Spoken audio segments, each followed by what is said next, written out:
no saben, pero nuestros hijos nos prepararon una cena. Como no podíamos hoy, eh, íbamos a estar aquí en la iglesia y hemos pasado prácticamente el tiempo aquí en la casa del Señor. Yo me vine temprano aquí a orar en la iglesia y bueno, mi esposa vino desde la madrugada. Pudimos tener la gracia y bendigo también a Maye que nos hizo. Tuvimos ahí nuestro pequeño tiempo de intimidad juntos y pudimos disfrutar de una cena, aún preparándonos. Así que gracias Maye, si andas por ahí. Gracias hijos, gracias de todo corazón. Ustedes son muy especiales y son el fruto de este amor. Tomo el tiempo para decir, ustedes son el fruto de este amor. Ustedes no son un error, son el fruto de ese amor. Así hoy yo iba ya a comenzar la serie nueva, pero me recordé en mi corazón de que nos habíamos quedado en desmantelar los juicios que vendrán, los cuales hablamos a través de las trompetas, de los sellos. Y dije, tenemos que cerrar el libro, a pesar de que el único propósito de hablar de Apocalipsis es que se encienda el nivel de amor en nuestros corazones. Se encienda en nuestro corazón el amor por Él. Siempre habrá más teología que saber. Siempre habrá más que conocer de la palabra. La palabra hay que leerla día y noche. Hay que investigarla día y noche. Aún hay que mirar por qué teólogos lo han visto de una manera y de otra. Y en un momento cuando, aún tratando de traer una posición, diciéndole al Señor, ayúdanos ciegamente a confiar en tu palabra. Y yo quiero leer en Apocalipsis capítulo 12. Y a pesar de que Apocalipsis capítulo 12 no es el final de Apocalipsis, es un capítulo que enuncia el comienzo y el final de una historia de amor. El comienzo y el final de una historia de amor. Todo aquel que no entiende la Biblia es porque no se da cuenta de eso. Que la Biblia es, diga conmigo, una historia ¿de qué? De amor. La Biblia es una historia de amor. Puede ir conmigo a Apocalipsis capítulo 12. Ahí hay un resumen de cómo esa historia de amor nos centra en el testimonio vivo y en la sangre del Cordero. Yo voy a leer en el versículo 10, si ustedes guardan reverencia, a pesar de que estén sentados. Dice así: entonces oía una gran voz en el cielo que decía: ahora ha venido la salvación, el poder y el reino de nuestro Dios y la autoridad de su Cristo, porque ha sido lanzado fuera el acusador de nuestros hermanos, el que nos acusaba delante de nuestro Dios día y noche. ¿Por qué no lee el 11 conmigo? Hijos, si pueden ayudarme con las imágenes, por favor. ¿Estamos listos? Y ellos le han vencido por medio de la sangre del Cordero y de la palabra del testimonio de ellos. Nuevamente, y ellos le han vencido. Mire, note usted, antes de continuar, de que aquí están dando la garantía del libro. Aquí está dando la garantía de que todo a quien que se refiere, y esto es una gran porción, y cuando miren ustedes el significado y una de las cosas que yo quiero hacer es traer los significados importantes que están a partir de ahí hasta el final del libro, pero que son los más necesarios para entender esta historia que Jesús quiere ilustrar. Y aquí el Señor está diciendo: ya han vencido, ya han vencido. Estamos ya a 2000 años después, 2000 años después, y el Señor declara la victoria. Y ellos han vencido por medio de ¿qué? De la sangre del Cordero y la palabra del testimonio de ellos, y menospreciaron sus vidas hasta la muerte.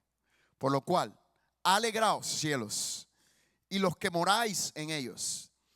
Ay de los moradores de la tierra y del mar, porque el diablo ha descendido a vosotros con gran ira, sabiendo que tiene poco tiempo. Y esa tiene que ser la esperanza que deja abierta Apocalipsis.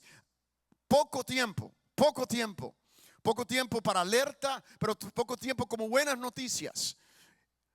Los apóstoles lo escribieron de la siguiente manera: nuestra tribulación es momentánea, es temporal. Nuestra lucha, nuestra guerra es temporal. Tan temporal que yo quiero que ustedes entiendan que cuando el Señor permite que este capítulo se escribe lo que pasó antes de la creación. Si ustedes van a la descripción del cielo, en el versículo 1 dice: y apareció en el cielo una gran señal, una mujer vestida de sol con la luna debajo de sus pies y sobre su cabeza una corona de 12 estrellas. Apareció una gran señal. Esta es la señal que Dios le da a Juan, pero también es la señal profética que enuncia que esa mujer es la historia de Dios reflejada, sembrada en Israel.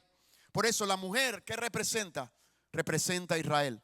Próximo. Yo quiero que ustedes miren a estos significativos que son importantes para entender y poder seguir estudiando el libro de Israel. Y yo los tomaría para que no se nos olvide, para que podamos entender la referencia de todo lo que está escrito, aún lo que no vamos a hablar. La mujer representa a Israel. Ahora el dragón que ahora ustedes ven aquí, ya se ha hablado de los juicios, pero ahora vamos a ver a aquel que no desata los juicios, pero que es el enemigo y se llama Satanás. Aquí por primera vez usted ve que no solamente habla de la guerra final, sino dice: esta guerra se dio y el hombre no estaba ahí. Aquí se entiende el principio de la guerra espiritual y el propósito con el cual el hombre fue creado. Que el hombre no fue creado para pelear. Nosotros no fuimos creados para pelear contra Satanás. Ya esa pelea se dio antes y se dará después. Se dará aún en un momento donde la iglesia necesita, si está presente,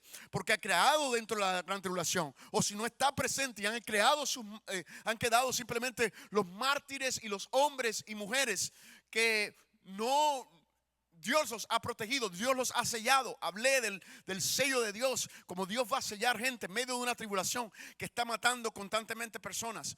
Hoy mi esposa fue a Whole Foods, ¿verdad? Whole Foods, un mercado muy popular, y ya hoy se paga en ese mercado con las manos. Y cada vez estamos viendo más señales de que algo se viene, de que estamos muy cerca de lo que va a acontecer. Y ustedes saben de que esto y conecta con el espíritu de ese dragón. El próximo es el hijo varón. El hijo varón es aquel que se da a luz del vientre de la mujer. ¿Quién es ese hijo varón? Es Jesús. Es la buena noticia. Es el mayor de los hermanos. Porque cuando Jesús es ilustrado aquí como hijo, que no tendría que ser, porque Él no tiene creación, Él no tiene comienzo, Él no tiene final. Pero aquí lo que está ajustando la historia de Cristo, poniéndolo en la naturaleza carnal, como que Él es el mayor de los hermanos. Y cuando la primera comparación que se hace aquí se hace entre los hermanos que hoy están en constante lucha, y son los judíos y los musulmanes. Él se para entre ellos. Ese es el Jesús, el hermano mayor, que va a traer total restauración entre esos hijos. Miren lo tan importante que es el cumplimiento de esa promesa, que los judíos no creen en eso. Les cuesta creer en eso. Es más, personas que pudieran venir aquí, si no son, escúchame bien, si no son creyentes que creen en Jesús, si son simplemente judíos o gente que enseña el judaísmo, cuando se hable de esto, van a tener problemas con esto. ¿Por qué? Porque en Israel no se habla de esta manera. Para los judíos es completamente imposible de que ellos se restauren con sus hermanos. Pero para Cristo no hay nada imposible. Para Cristo hay una unidad, un vínculo perfecto. Y eso es lo que el cielo ve. Número 4, el ángel Miguel, cabeza de las huestes angelicales.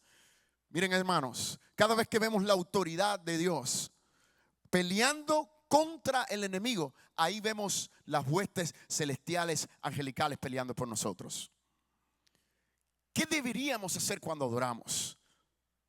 Enfocarnos en el trono de tal manera de que las huestes del Señor peleen, y entender de que esa pelea comenzó antes de la creación y terminará después de la creación.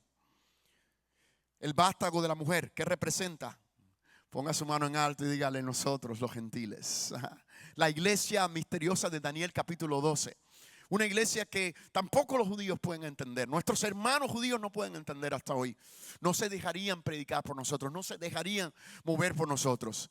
Pero lo que los mueve a ellos no será nuestro mensaje, será nuestro nivel de amor. ¿Sabían ustedes? Lo que va a mover al pueblo de Dios es el celo, porque le ama a alguien que ellos no entienden que les puede amar. Por eso cada día que nosotros crecemos por el amor a Israel, por eso cada día que la iglesia desata el entendimiento, ¿sabes qué es lo que empieza a reducirse? El antisemitismo. Antisemitismo proviene de no entender la revelación de las Escrituras, de ver el libro de Apocalipsis como un libro de juicio, y no lo es así. Es el libro que centra a Cristo como aquel que puede sentarse en el trono, pero también que puede sentar el bien y el mal. La bestia que sale del mar, y ustedes los van a ver en esos capítulos que están a continuación, que representa al anticristo. El anticristo que va a ser un gobierno que Dios permite en la tierra, simplemente para que el final y es parte de la paga del pecado de este mundo. En esta semana yo oraba con mis alumnos y reconocía cuán terrible es la guerra que se extiende en países como Ucrania, en países como Israel. Y me sentía convicto, porque yo decía, los primeros años yo oraba por Israel, por Ucrania y por Rusia más intensamente, pero se nos empieza a olvidar. Porque se nos empieza a olvidar, sobre todo cuando estamos en ambientes de paz, de que este mundo no está viviendo en paz, que la mayoría de las personas vive en medio de las injusticias, que la mayoría de las personas vive en medio de la pobreza, de la necesidad, de un mundo por el cual el Espíritu Santo gime. El espíritu del anticristo ya está. Lo dice la palabra, lo dice la Biblia. Lo próximo es la bestia que sale de la tierra. ¿Qué es la bestia que sale de la tierra? Representa al falso profeta que promueve al anticristo. El anticristo será promocionado al lugar. No le tomará por sorpresa a la gente. No le tomará por sorpresa a la gente. Estamos viendo de cómo la corrupción es promovida de tal manera de que lleguemos a un momento donde que el anticristo se suba a un nivel de gobierno universal. No le sorprendería al mundo. Ahora, la buena noticia: la mujer dio a luz. Versículo 2: y estando encinta, clamaba con dolores de parto, en la angustia del alumbramiento. Y estando, ¿cómo? Encinta, clamaba. ¿Por qué? Por esos dolores de parto. Estando encinta, y dio a luz, dice la palabra en el 5, dio a luz a un hijo varón que regirá con vara de hierro. Esa es la razón del libro de Apocalipsis. Esa es la razón del nuevo pacto, del Nuevo Testamento. Clamaba con dolores. Esos dolores significan ocupación, opresión. Y comenzó con los romanos, un gobierno que estaba revelado en la visión de Daniel. Se conoce de años, una visión que se conoce antes. Y hoy todavía, ¿sabes qué? Ese gobierno fue tuvo un precedente tan grande que la iglesia cae dentro de ese gobierno. Y lo que criticamos prácticamente se volvió parte de nuestra esencia. Pero por la gracia del Señor, cada vez que miro y ahora estudiando la historia de la iglesia, me doy cuenta que siempre el Señor mantuvo un remanente fiel. Y si un clamor tiene que haber en nuestro corazón cuando nosotros miramos en las Escrituras, es: Señor, que permanezca todavía en pie un remanente fiel. Y esa es mi oración, porque mantenerse fiel simplemente es porque nosotros confiamos en Él. Mujeres, hablaba a ustedes cuando hablaba acerca de la pastora, y hay 3 referencias importantes que se dan donde se nombra una mujer. La primera es Jezabel, y tengo que salir de ella, y ojalá que no tenga nada que ver contigo ni con tu referencia, sino que tú te apoyes en la última que está en Apocalipsis 19. Apocalipsis capítulo 2, donde el Señor hace un señalamiento del sistema religioso, del sistema de las falsas enseñanzas, del sistema que se opone, que hace que le quita el aire a la profecía, que le quita el aire a los profetas, que viene a desunir el cuerpo de Cristo. Esa es Jezabel. Pero en un tiempo glorioso ese gobierno se cae en el nombre de Jesús. Todavía un tiempo, todavía. Pero yo quiero que tú te apoyes en ese versículo que leímos como texto principal, que dice: y ellos vencieron. Y ellos vencieron. La número 2 es una mujer que ha sido discutida por mucho tiempo, y es la gran ramera. Rápidamente la iglesia moderna dijo: no, la gran ramera es la iglesia católica. Pero siempre he dicho en este altar que la gran ramera no es simplemente la iglesia católica. ¿Por qué? Apocalipsis capítulo 17 versículo 2 dice que la gran ramera es todo aquello que esté asociado con la falsa religión. Si hay falsedad de religión en nosotros, significa también ese espíritu de prostitución, del cual nosotros tenemos que removernos, del cual de nosotros tenemos que arrepentirnos, del cual nosotros tenemos que tirarnos y decirle: Señor, ten misericordia de nosotros. Quita toda mezcla de la iglesia, te quita todo espíritu de apostasía de la iglesia, te quita todo espíritu de estupor. ¿Y sabe dónde se centra? ¿Dónde tú lo puedes probar?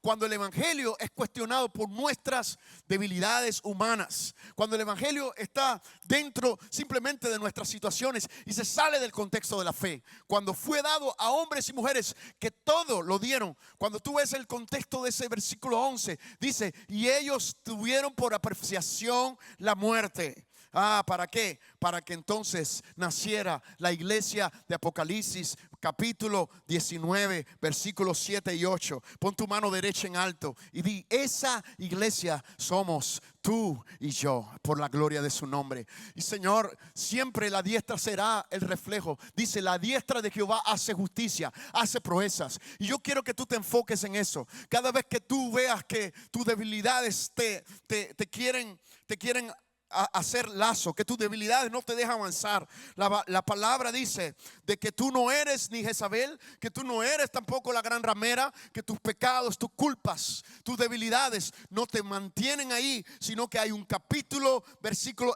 19 donde habla de la esposa. Aleluya. No somos una ramera, somos una esposa. No somos una novia, somos una. Oh, gloria a Dios. Porque la esposa está asociada con una sola cosa, y es la iglesia. Dice la escritura de Dios de que el Señor amó a la iglesia. Y cuando amó a la iglesia, entonces se desató gozo en los cielos. Se desató gozo en los cielos. Porque la iglesia es el símbolo que la obra de Cristo, cuando fue aceptada en los cielos, tuvo sentido. En el nombre de Jesús. Aquellos los cuales santificó, dice la palabra de Dios, no solamente los llamó, sino a los que predestinó, los llamó, los santificó y los tiene preparados para el día final. Y entre ellos estamos tú y yo. Oh, gloria al Señor. Apocalipsis 12, versículo entre el 10 y el 12. El que les leí hoy, mis hermanos. Dice la palabra: y oí una gran voz en el cielo. Salvación, poder, reino de nuestro Dios. Noten de que estas cosas no se necesitan en el cielo. En el cielo no se necesita poder, no. En el cielo no se necesita luz. En el cielo no hay que proclamar un reino, ya está establecido. En el cielo no se necesita salvación. Pero eso es para que cuando nosotros nos apoyemos y miremos al trono, la autoridad que despegue nuestra boca sea la autoridad de Cristo. Dice: y la autoridad de su Cristo. ¿Qué ha venido a resaltar? ¿Qué vendrá a resaltar en el mensaje de Maranata? ¿Qué vendrá a resaltar en el mensaje de la iglesia gloriosa? ¿Qué es Maranata para nosotros? ¿Qué representa Maranata para mí? ¿Qué es el voto de enfocarme en él? ¿Qué es el voto de cada día reducir todo mi fe, mis cuestiones al mensaje cristocéntrico? Es esto: para que haya salvación, poder, el reino y la autoridad de Cristo. Porque así, mira lo que dice tu palabra, la Biblia que tú guardas en tu mano, dice: porque así es lanzado el acusador. Así es lanzado fuera el acusador de los hermanos. Que hoy haya la buena noticia de que el libro de Apocalipsis se centra en esto.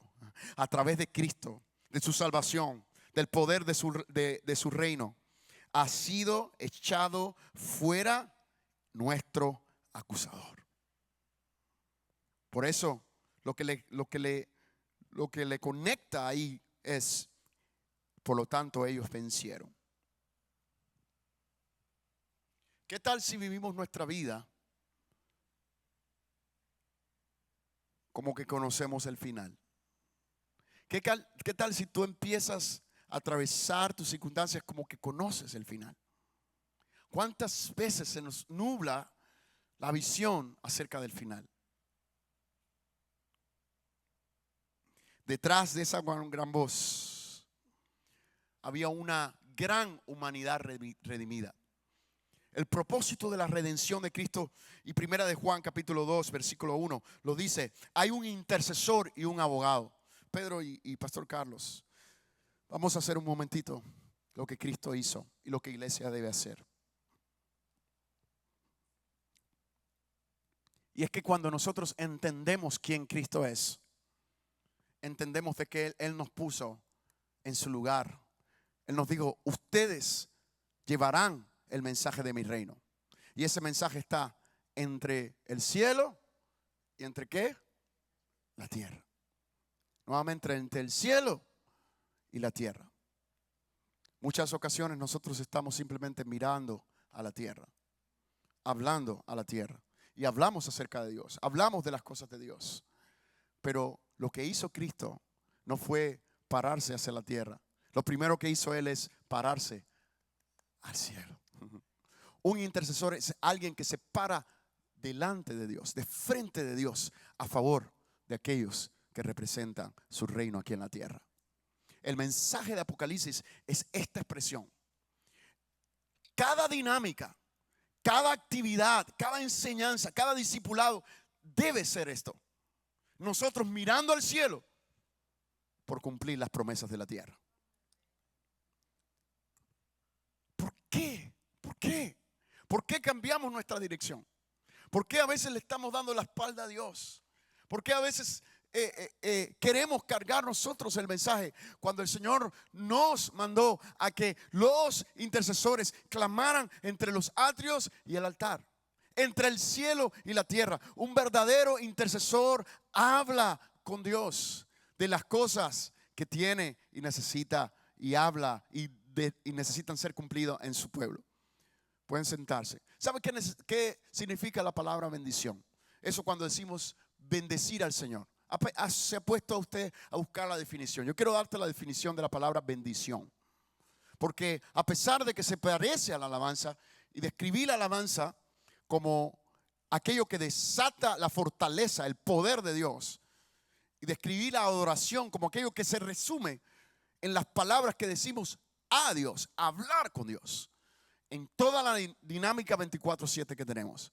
Ahora, cuando hablamos de la palabra bendición, son aquellas salutaciones que tenían muy clara los apóstoles. En cada libro que ustedes ven que ellos escriben, cada carta, esas cartas terminan diciendo lo siguiente. No terminan hablándolo a los hombres. A pesar de que tenían un espíritu exhortador, dice: y aquel que merece toda gloria y toda honra, a él sea por los siglos de los siglos. Amén. La mayoría de las cartas de Pablo, las cartas de Pedro, las cartas de Juan, celebran al Cordero de Dios. Tienen una exhortación a la iglesia. Van en contra de la idolatría. Revelan cuestiones que nos dan carácter para crecer.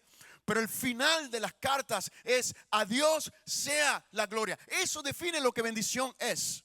Bendición es, escuchen, declarar, confesar con nuestro corazón aquello que Dios necesita que todavía sea establecido en medio de su reino. ¿Acaso Dios necesita algo? ¿Acaso Dios necesita algo? Un Dios que todo lo puede. Predicamos un Dios que es omnipotente, omnisciente, todo lo puede, todo lo hace posible. ¿Acaso Él necesita algo? Bueno, vivimos cantando: todo ojo le verá, toda rodilla confesará. ¿Acaso eso es real hoy? Esa es mi pregunta. ¿Eso es verdad hoy, pastora? No lo es. Entonces, cuando nosotros bendecimos a Dios, No nos estamos inventando cosas. Estamos levantando un clamor por aquello que será. De seguro será. Ya dice de que para eso el Señor mandó a Miguel para que peleara. No mandó a Miguel para que le dijera, dile a la iglesia que se pare a reprender. Dile a la iglesia que haga esto. No. Lo mandó. Dice la palabra de Dios en Apocalipsis, el contexto, los primeros versículos antes de citar a la sangre del cordero, dice: y hubo una batalla en el cielo donde Satanás fue expulsado del cielo.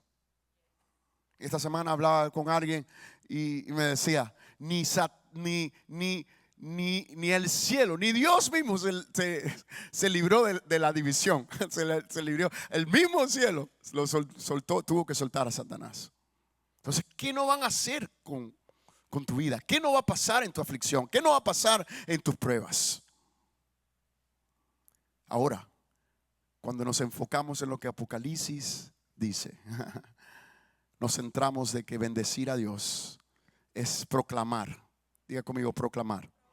Proclamar es muy diferente a una confesión positiva, porque no es simplemente un anhelo de tu corazón, no es algo que tú quieres que sea hecho para Dios, sino es algo que un día será y que Dios ha revelado a tu corazón como intercesor y adorador. Y entonces tú les vas a recordar como aquellos fieles que han ido antes que nosotros, recordar día y noche de que un día toda la tierra adorará y servirá el nombre de aquel que es Rey por los siglos de los siglos. Amén. Esa es nuestra postura, esa es nuestra posición, ese es nuestro deseo, esa es nuestra encomienda. Ser esa esposa que está asociada y dice: el novio no dejará de venir. El gozo de la luz y la declaración de gozo, la confesión de gozo, es esa proclamación de Cristo. Yo te voy a retar de que tú generes una palabra, una proclama de bendición. Si yo te dijera, bendice al Señor, ¿qué dirías hoy? ¿Qué dirías? Algo que tú sabes que Dios ha escrito en las Escrituras y todavía hoy no es, pero que el Señor quiere que salga de la boca de sus hijos. A ver, ¿qué dirías? ¿Qué dirías?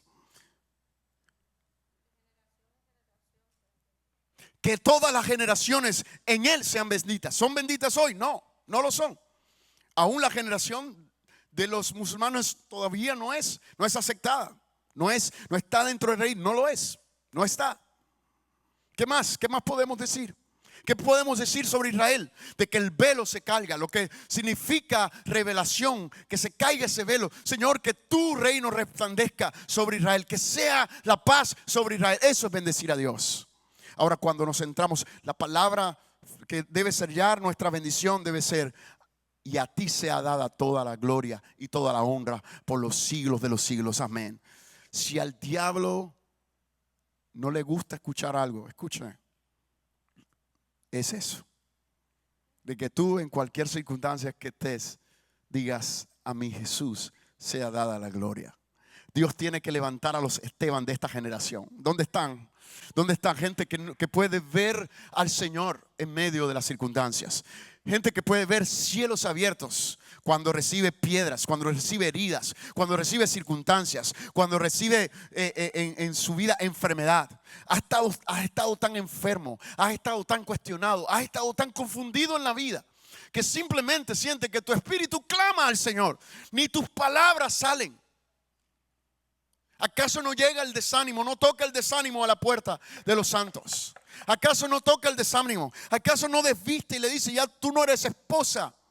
Porque en Cantares se te reflejó como una chica que no tiene responsabilidad. Y entonces se levanta más la voz del mundo diciendo: la iglesia no tiene responsabilidad, la iglesia no tiene testimonio. Y tristemente mucha gente mira y dice: sí, es verdad. Pero tiene que haber una iglesia que dice: mira, no importa lo que diga el mundo, nosotros vamos a proclamar que somos la iglesia de Cristo y nos mantenemos con nuestras lámparas encendidas y nos vamos a enfocar en Él día y noche y vamos a proclamar su nombre día y noche. Oh, y ellos han vencido por medio de la sangre del Cordero de Dios. Lo maravilloso del mensaje de hace, yo no le puedo hablar de 100 años atrás, pero le puedo hablar de una generación que probablemente usted todavía no era convertido. Hace 20 años, cuando a mí me empezó a fascinar el mensaje de la fe. se oía mucho en las iglesias: la sangre de Jesús, la sangre de Jesús, la sangre de Jesús, en el poder de la sangre de Jesús, por la sangre de Jesús. Pero nos volvimos tan sangrientos que hasta nos molestó la película de la Pasión. El gran altercado de una película como esa fue: no, está muy sangrienta, ¿no? Y en muchos lugares fue cuestionada. No la querían poner simplemente porque reflejaba eso. Y así nos volvimos. Pero es tiempo que entendamos que no solamente nuestras palabras o nuestros vocablos, que la sangre de Jesucristo debe volver a nuestro corazón y al corazón de la iglesia. Tenemos que aprender a cantar nuevamente. Mire, una de las cosas es que por generación los estilos cambian. Cuando en un tiempo se cantó cánticos que eran simplemente monotonales, que no tenían mucha melodía, no tenían muchos acordes, pero con eso se cantaban. Los que tenían entendimiento siempre cantaron. Hubo un hombre llamado Lutero que no solamente fue un reformador, también era un compositor de canciones como David, alguien que Dios usó. Y hablaba de que Cristo era ese refugio, que su sangre es la que lava. Y después, en medio de las batallas y todos los tiempos de persecución, Dios permitió de que gente levantara himnos, los cuales se llamaron los himnos de la iglesia, a los cuales todavía mucha gente está aferrada y los canta el día de hoy. Porque recuerdan que hay poder en Jesús, en la sangre que Él venció. Yo no sé si tú cantas o no los himnos, pero tú tienes que tener esa bendición en tu vida. Tú tienes que tener esa cobertura. Tenemos que volver a la sangre de Jesús. Hay mucha pseudo seguridad en nuestra vida, simplemente porque no vemos que estamos en medio del cumplimiento. Cada vez más cerca, iglesia, cada vez. Y la escritura dice: si algo les va a ayudar a vencer, es que el único testimonio que tengan sea la sangre del Señor. Ustedes no se dan cuenta de que cuando la Biblia describe un altar como el cual debemos ser nosotros, no lo describe limpiecito. Cada altar había que mancharlo de sangre. Había que hacer un desperdicio en aquel altar. Cuando vean nuestra vida la van a ver manchada. Cuando vean nuestra vida va a aparecer. Muchas veces la gente que ora son la gente más atacada. Yo quizás les puedo hablar a intercesores que cuando dice: pastor, si estoy clamando más ahora, estoy ahora batallando más, y es cuando más tengo luchas y batallas. Es porque te has virado hacia el mundo y te has vuelto hacia Cristo. Que podamos mantener nuestros ojos en Cristo. Colosenses 1:14 y Hebreos 9:4 expresa claramente esa obra de la cruz, en el cual debemos centrar nuestros mensajes. Amados, nuestra generación también nos hemos hecho muy dados a tener, sobre todo cuando hablamos desde aquí el altar. Y es que no es que todos los temas se toquen, porque discipulado es la vida de Cristo en todas las esferas de la vida. Pero yo quiero que tú escuches una cosa: el altar, y dígalo conmigo para que se lo recuerde a su pastor. El altar debe ser usado para proclamar al Cristo resucitado. El altar debe ser usado para proclamar al Cristo. Hace sentido, podemos hacer una canción. El altar debe ser usado para proclamar al Cristo resucitado. Y si nuestra vida es un altar, debe ser usada para proclamar a ese Cristo resucitado. Ese es mi deseo. Si alguien necesito yo, si algún entendimiento necesito yo, es el entendimiento de Cristo resucitado. El evangelio llegó a hombres como Billy Graham, a hombres como Billy Sunday, en pronósticos completamente diferentes. Uno de los primeros grandes evangelistas como Billy Sunday, quizás ustedes no conocieron, pero es de los grandes hombres que comenzó el avivamiento de nuestros tiempos. Comenzó en una escuela dominical, en lo que llamábamos una escuela dominical. ¿Se acuerdan? ¿Alguien por aquí se acuerda?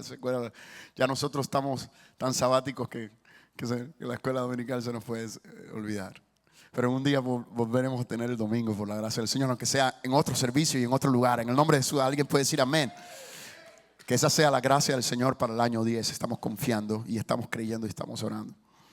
Pero este hombre, este gran hombre, el Señor, que llegó a llenar estadios, era uno de esos niños que llevamos arriba, por los cuales hacemos iglesia, que se sentó allí en una clase dominical y se apasionó por el mensaje de Cristo. Ahora, hoy solamente nos quedan esos pequeños y pocos videos que usted ve en medio de las redes cuando escuchamos a un Billy Graham. Pero si usted se va hoy y dice, mi pastor me dijo que mirara los mensajes de esos primeros predicadores. Predicadores que vivieron en eras anteriores. Predicadores que ajustaron su vida al poder de la sangre de Jesús. Usted va a ver gente que tenía una pasión. Va a haber gente que predicaba el mensaje con una cuestión muy grande, pero no tocaba aspectos de la vida. Usaba el altar para predicar a un Cristo. Jóvenes que están aquí, adoradores que están aquí, servidores que están aquí, intercesores que están aquí. Cuando abrimos este libro de Apocalipsis, hay que ver lo siguiente. La victoria que hay en Apocalipsis 12. Pero si ustedes van, por favor, a Apocalipsis 22. Y ya voy terminando, si me pueden ayudar, queremos orar. Apocalipsis 12 nos dijo, y a ellos han vencido. Y eso tú lo debes marcar en tu Biblia para los momentos de acusación. Pero vayan al último, Apocalipsis 22, por favor. Dice Apocalipsis 22. Yo, Jesús, he enviado mi ángel para daros testimonio de estas cosas en las iglesias. ¿Dónde? En las iglesias. Mira, lo más hermoso es que dentro del 4 y del 19 usted no escucha la palabra iglesia. No la escucha. No la escucha. Simplemente porque el mensaje entre el 4 y el 19 es acerca de Cristo y la obra que Él va a hacer en medio de la manifestación de los últimos tiempos. Y es Cristo y es esa mujer que significa Israel. Pero ahora está Cristo aquí levantando nuevamente el mensaje en la iglesia. Levantando el mensaje de una iglesia que no tienen que decir es contemporánea o es iglesia moderna, sino es una iglesia llamada por Cristo. Nosotros todo lo que hacemos y todo lo que ha sido lavado en nuestra mente, que llamamos religión, porque aún nos gusta decir, nosotros no somos religiosos, somos gente de relación. No, nosotros no es que seamos gente de relación, sino que el Señor nos abrió los brazos y a través de su sangre nos volvió a sellar con ese mensaje de su resurrección. Dice su palabra. ¿Por qué no lo leemos juntos? Ponte de pie, por favor. Yo, Jesús, he enviado mi ángel para daros testimonios de estas cosas. ¿Dónde? ¿Dónde? El pastor Iván decía, ese es el espíritu edificador. El espíritu edificador está ¿dónde? En las iglesias. Y el Señor dijo, sobre las iglesias, yo soy la raíz y el linaje de David. Yo soy la estrella resplandeciente de la mañana. Y el espíritu y la iglesia dicen, ven. Y el que oye, diga. Y el que tiene sed, que haga. Y el que quiera, tome del agua de la vida gratuitamente. De eso nos encargaremos nosotros como la iglesia de los últimos tiempos. Dile al Espíritu Santo, de eso me quiero encargar yo. Enciéndeme con ese mensaje. Enciéndeme con ese mensaje. Podemos clamar por un momentito y decirle, Señor, enciéndenos con ese mensaje. Reduce nuestra vida a uno solo. Es a ti a quien busco. Dile, es a ti a quien busco. Es a ti a quien creo. Es a ti a quien anhelo. Es a ti a quien deseo. Tú eres mi único anhelo. Tú eres el todo. Tú eres el todo de mi vida. Jesús, Padre, reduce mi fe a eso. Lo más importante, mantenerme proclamando, ven, ven, ven, ven. Y que cada golpe de alabanza, que cada golpe de oración, que cada clamor dentro de mi ser sea, sí ven Señor Jesús, sí ven Señor Jesús, sí ven Señor Jesús. Porque tú eres el único que puede puedes ser proclamado Alfa y Omega, porque tú eres el único que eres la estrella resplandeciente de la mañana, porque tú eres el único que Simón pudo ver y decir: ahora mis ojos han visto aquel que los profetas hablaron, del cual los ojos de Simón se abrieron en un momento donde había mucha oscuridad, y ahora por tu inmensa bondad, Señor, los ojos de la iglesia gentil se han abierto para ver tu majestad. Tú eres a quien buscamos, tú eres a quien deseamos, tú eres el centro de la teología, tú eres el centro de la fe, tú eres el logro más grande de nuestra vida, tú eres la cúspide de toda nuestra búsqueda, Señor. Tú eres aquel que tiene el secreto de los mares, y tú eres aquel que está escondido hasta aún en lo más profundo de la tierra. Señor, tú eres aquel que trasciende donde aún más allá de donde nuestros ojos pueden ver, y tú eres aquel que habita en un lugar que nuestra mente no puede dimensionar. Tú eres el primero, pero tú eres también el postrero. Tú eres el Hijo de Dios, tú eres el que quita el pecado del mundo, tú eres aquel que revela el libro de la revelación. Señor, tú eres aquel que puede desatar los sellos, tú eres aquel por el cual la iglesia clama, tú eres el Rey que hoy la iglesia proclama en medio de una generación que lo niega y no lo ve, Señor. Pero un día te veremos aterrizar, un día te veremos poner tus pies, Señor, sobre ese monte de los olivos, y allí todos tendrán que decir: bendito el que viene en el nombre del Señor. ¿Por qué no lo dices? Bendito el que viene en el nombre del Señor. Bendito el que viene en el nombre del Señor. Dale un aplauso al Señor.